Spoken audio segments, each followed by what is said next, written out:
Hello everybody, my name is Yuma, and I am here to introduce you to a new game called 25 Magic Nights LN. It came out October 7th, and good for you if you just started playing. You missed all the maintenances. We had like 10 plus maintenances on the first 2 days. It was chaotic. It came out for America, Europe, Asia all at once, internationally. So there's a lot of problems, especially Asia servers get really flooded. So yeah, welcome on in.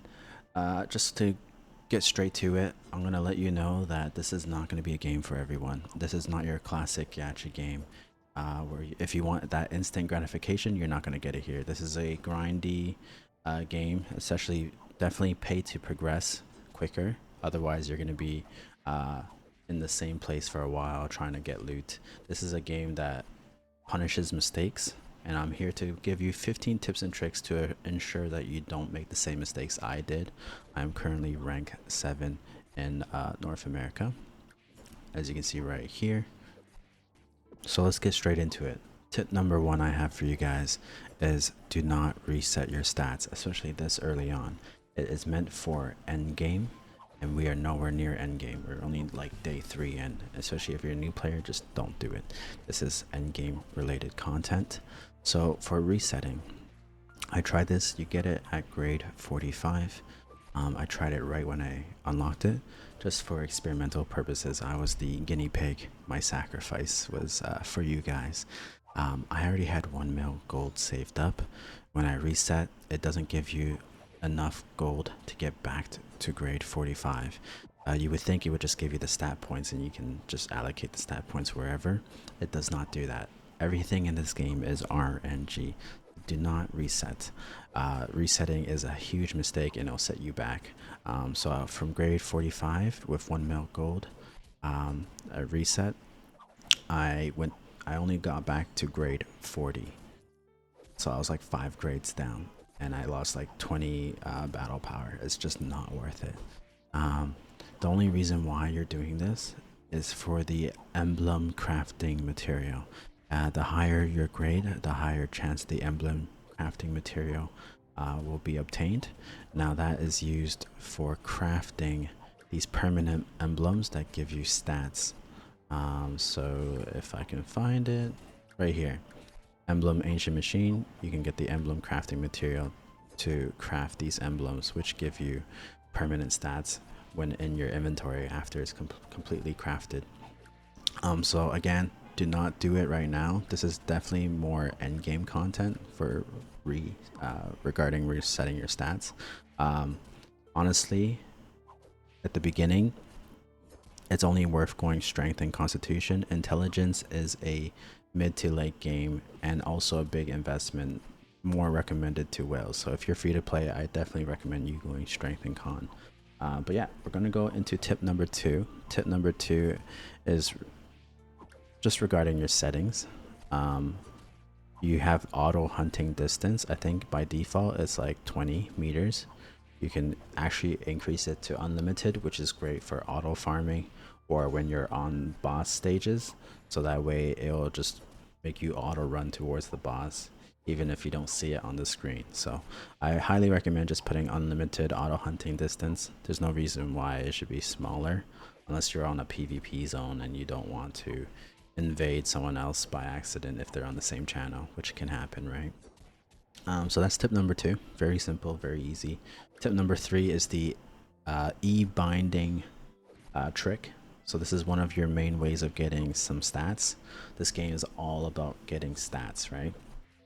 So any equipment that you have, do not dismantle it. You need to register it first. You can add 8 of each gear type. So like weapons is either swords or wands. You have cloaks, shields, pants. You can put 8 of each into these slots for each rarity. So your common, your green rarity, blue rarity, red, and then eventually purple, right?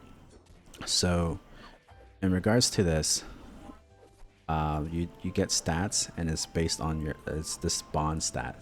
So you're not getting the +2 defense, you're only getting the +1 attack when you register the equipment into this book. Now, the good thing that you should take note of, which I made the mistake of, and I'm slowly trying to fix that, is every +3 you get an extra stat increase for binding. So if you see here, I only get +1 attack if I just register it without enhancements. It's if +3, it's +2 attack. If I put a +6, it's +3 attack, and so on. So same for this. There's +30 for max HP for a +3, whereas a base one would only give me +20 max HP. So definitely take note of this and make sure to always add enhancements. Definitely with the gray ones and green ones, it'll be easier to get to like +9. The only issue is for free to play, I think you get only like 9 of the enhancement hammers, so it's not recommended. I think for free to play, just go to +3 and save your hammers, because you're going to be trying to enhance your main gear to as high as possible, right? So you're going to have a lot of breaks and you're going to be wasting a lot of hammers. So this is more for the whales, to be honest. But for free to play, at least put +3, maybe +6 if you can afford to, because hammers are very limited for free to play. So that is tip number 3. Tip number 4, related to enhancements of gear, just make sure you have backups. So you can see I have a +6 shoe. I can definitely try and +9 this. Not worth it because this is a green rarity, but at least I have backup shoes. So if this breaks, I at least have something to put in replacement. As you can see, I'm missing an earring. I have not been able to find an earring. Some of my friends have not been able to find an earring after breaking it. So please, please, please be careful. Make sure you always have backups so you don't have an empty slot and have no power boost from it, right? Yeah, so if just hold on to your earrings if possible, because it's so hard to get new ones. So that is tip number 4. Tip number 5, do not forget to craft your emblems. Emblems, as I said earlier, are ways to get permanent bonus stats. Now, the intermediate mark to expert mark, this is based on your main quest, so free to play players can access this. When you complete certain main quests, you'll get your enhancement material. You automatically start with a beginner's mark, so you can craft this pretty much to red once you complete the requirement of main quests. So right now I only have the green one because I haven't got to the main quest that gives me the material for the blue one yet. But same for all the other ones. Just take note that this one is pay to win. You do not get this one if you're free to play. This one is from the open box season pass. Open box season pass is this one right here. I think it was 4,000 diamonds to open this. But don't worry, this emblem is only time limited. Definitely important for whales to get, just because it'll definitely keep you ahead for a long period of time, but it expires in December, so it's only a 2-month long buff. But 2 months is a long time. A lot of people quit by then. Aside from that, you want to save your equipment fragments to get these emblems as well. You can get the Talisman of Stone, as well as the Mark of Focus with your equipment fragments, as well as for this is for when you do your stat reset. These are stat resets. Don't do stat resets. This is again endgame emblem crafts. For different field zones, different biomes like the meadows or the desert, you'll have a rare chance to get these cores, and you can craft these emblems. So this is free to play friendly. It's just really hard to get the cores needed to craft it. But again, this is a kind of a grindy game in that sense, where you're not going to get it without working and investing time grinding in that zone. Now, another crafting emblem is the one in the event tab, the emblem opening commemoration. I think everyone gets this for free, this emblem production ticket. I guess when the game launched, we got this ticket for free. So just make sure if you're free to play in Wales or just all players, make sure you craft this in the event tab.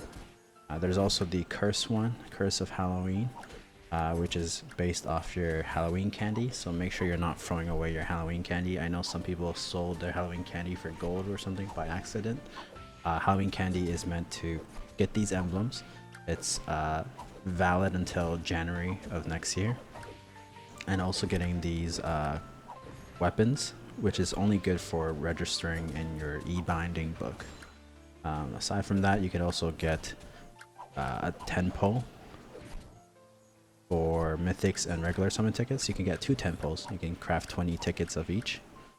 So definitely make sure to save your Halloween candies to get these crafts, as well as monster crystals, enhancement hammer, all these materials that you do need, right? So make sure you're doing that. And then moving on, tip number 6 is achievements. Make sure you're checking your achievements out. It's kind of a nice way to get an idea of what direction you should be heading in to complete and get additional rewards. The 3 ones that you definitely want to take note of is your strength, intelligence, and con. Every time you reach a stat milestone, they give you a skill book. So like I believe at 40, 60, 85, and there's also an emblem at 99 for each stat. I believe at 40 intelligence, you can get a heal scale. One of my guild E6 is doing that. So definitely very valuable. And as you can see here at the 85th milestone for strength, you can get the skill book Assault for free, which is a defense break. Very good if you're trying to maximize your damage. You close the distance, strike when the enemy is off guard, small P damage, and armor break for physical. So very strong. And heal is tied to the intelligence skill tree. So this is the only time where you do kind of want to stat reset so you can get all these skill books. So eventually you will have to stat reset. I just say it's not friendly for free to play players or new players. It'll definitely set you back. But if you're trying to maximize all the skills you get, as well as level up skills, then this is something you eventually have to do. Now tip number 7 is to check the drop table where to grind. So every place has a drop table that gives you different gears. So if you need blue pants, you want to come to this hard mode section. As you can see, you can get red runes. Runes is this this slot over here. A lot of new players, free-to-play players, might have this slot empty, so you can get the red one, which my guild E6 has as well. I think he's the first to have this. You can get it from this place.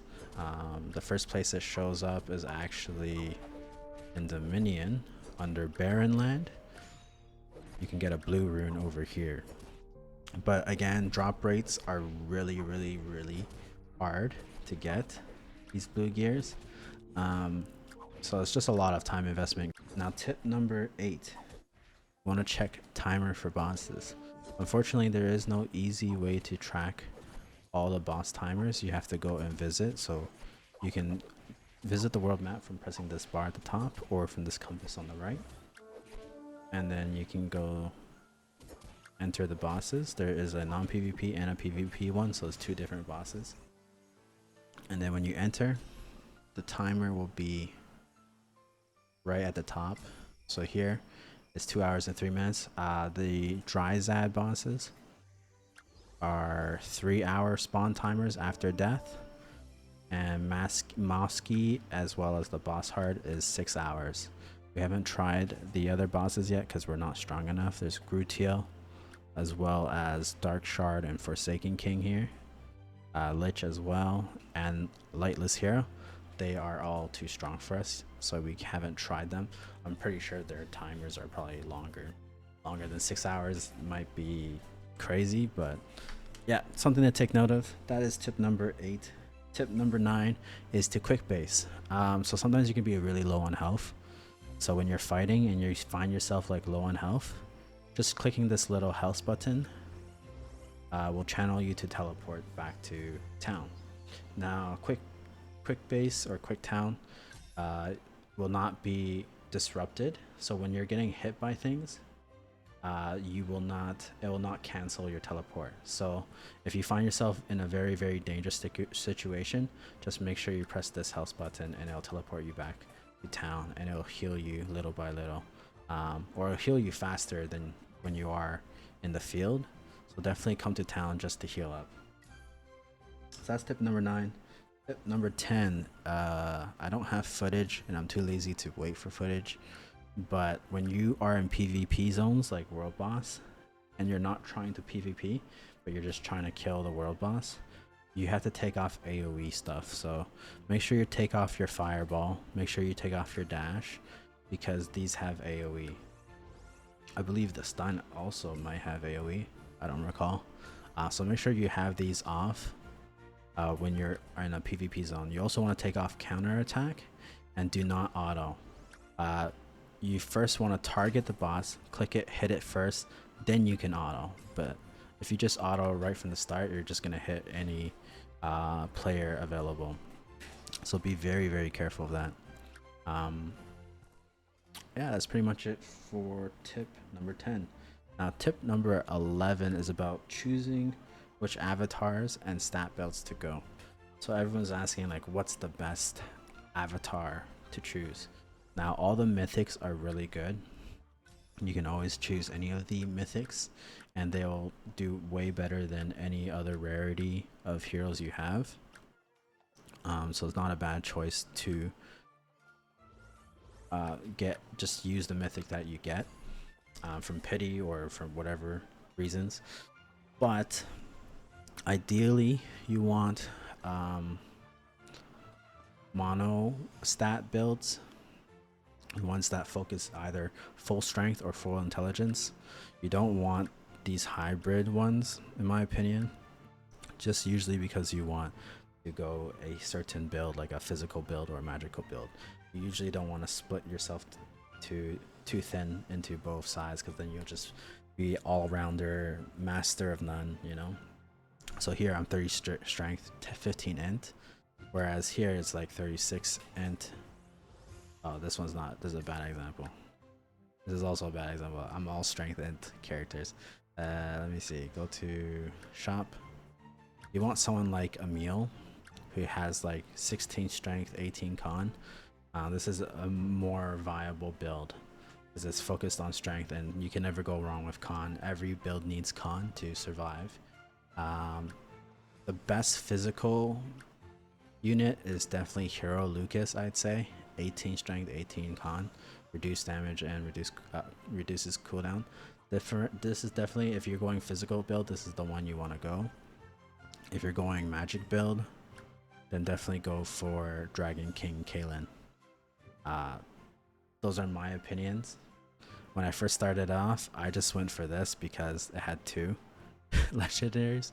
I was like, hey, the more the merrier. But I'm never gonna be using Yelena, I'm not gonna lie. So definitely a waste. If you're a whale and you know what you're going for, definitely go for either Hero Lucas or Kaelin. The issue is, for free-to-play players, none of these pickup summons or collaboration summons are viable for you, because there is no free-to-play way to get these mythic tickets or rainbow tickets. You're only going to be using these common tickets, which is fine. You have your own pool of mythics that are only possible to get in this regular summon section, and they're all still super viable. Artemis is just a weaker version, not weaker, but just a similar version to Dragon King Kaelin.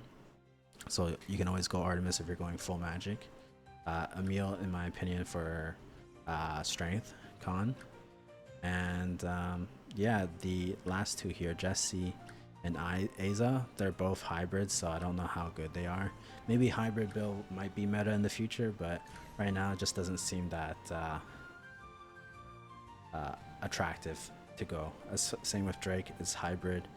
Lapierre Ooh, strength. It's nice. Crit rate strength, minimum damage. This might be good for strength build. So yeah, any mythic is really good.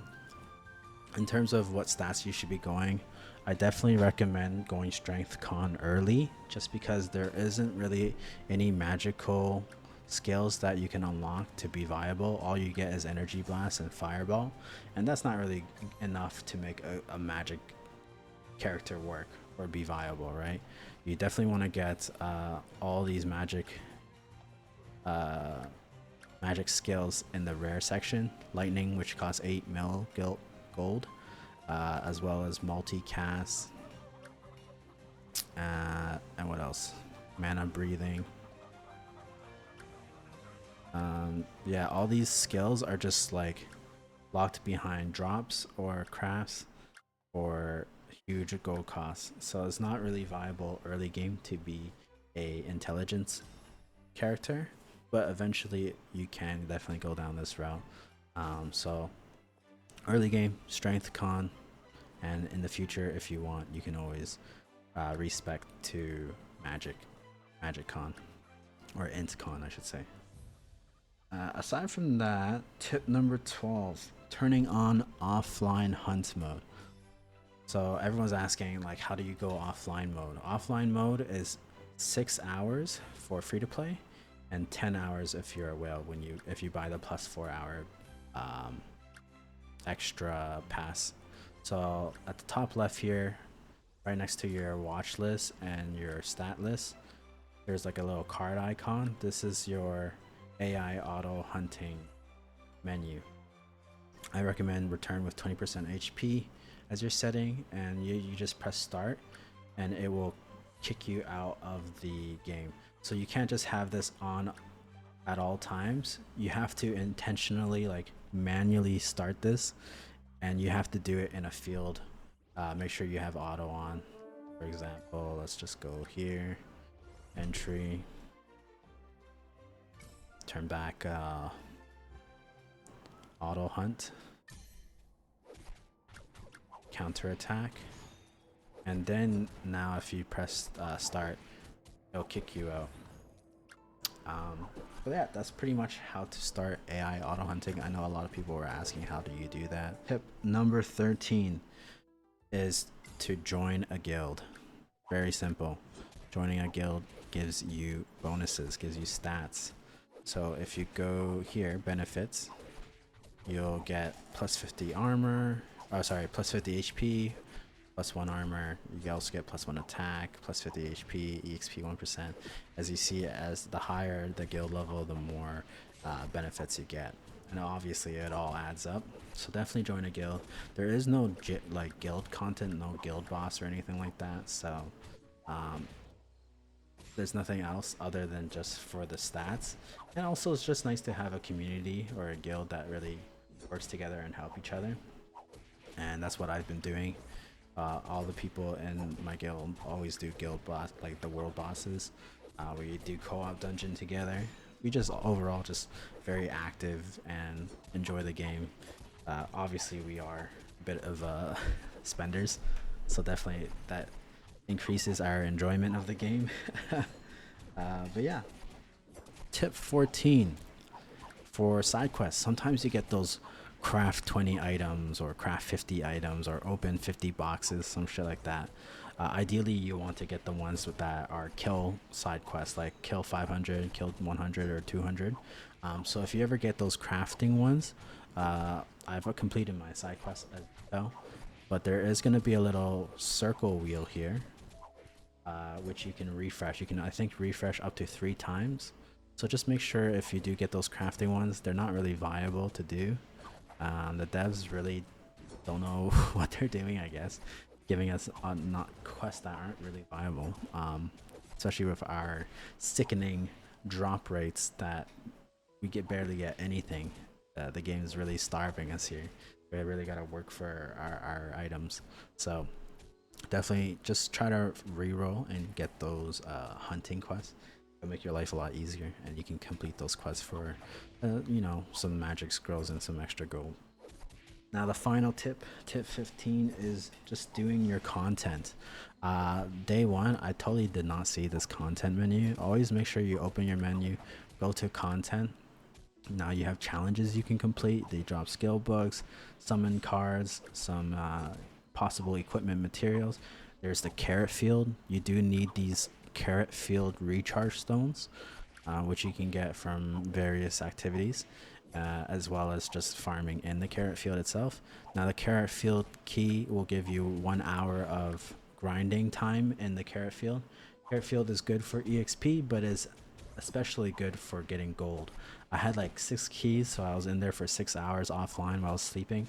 6 hours worth of carrot field farming in normal difficulty. I had 4 million gold. So really, really good. 4 million gold is like what, halfway to getting this lightning skill, which is 8 million gold. So that gives you some context and perspective on how much gold you can get in carrot field. Of course, I'm using all my gold right now to upgrade my stats, but yeah, I think that's more of a priority. So definitely just make sure you're making use of the content. Definitely farm in Ursus as well to get the skill scrolls so you can do crafting, as well as enchantment scrolls. Make sure you're using your enchantments for your gear. Like here, always make sure you're enchanting here. So like here, you want to enchant to get bonus stats. Just a nice way to get additional combat points, I guess you could say. Additional stats. It's all about getting stats, right? So make sure you're doing your content. You also have the co-op dungeon.